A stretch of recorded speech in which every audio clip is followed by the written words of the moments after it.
හැමතැනම කොයි තැන බැලුවත් අපි වැඩිපුරම කතා කරනවා දකින්නේ ගැහැණු ළමයි ගැන.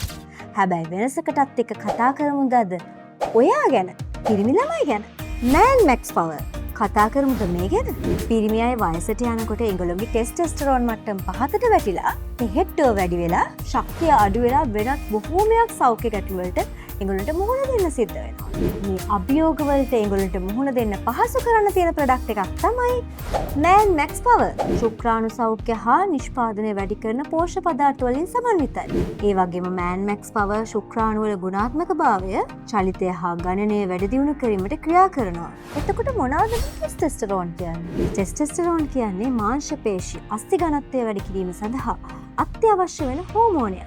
Man Max Power ස්වභාවිකව ටෙස්ටොස්ටෙරෝන් හෝමෝන් එකේ නිෂ්පාදනය උත්තේජනය කරනවා. ඒ වගේම ටෙස්ටොස්ටෙරෝන් ඔබගේ සාමාන්‍ය සෞඛ්‍යයට දායක වන අතරම මනෝභාවය වැඩි දියුණු කිරීම සහ ප්‍රතිශක්තිකරණ ක්‍රියාකාරීත්වය වැඩි දියුණු කරන්නට උදව් වෙනවා. සින්ක්, මැග්නීසියම්, විටමින් D, ජින්සන් වැනි සංඝටක මේ Man Max ප්‍රොඩක්ට් එකේ අඩංගු වෙනවා. ඉතින් මේ හොඳම ප්‍රතිඵල ලබා ගන්න නම් මේ ඇසුරු මේ සඳහන් වන නිර්දේශිත මාත්‍රාව අනුගමනය කරන්න ඕනේ. ඒ වගේම විශේෂයෙන්ම මතක් කරන්න ඕන දෙයක් තියෙනවා.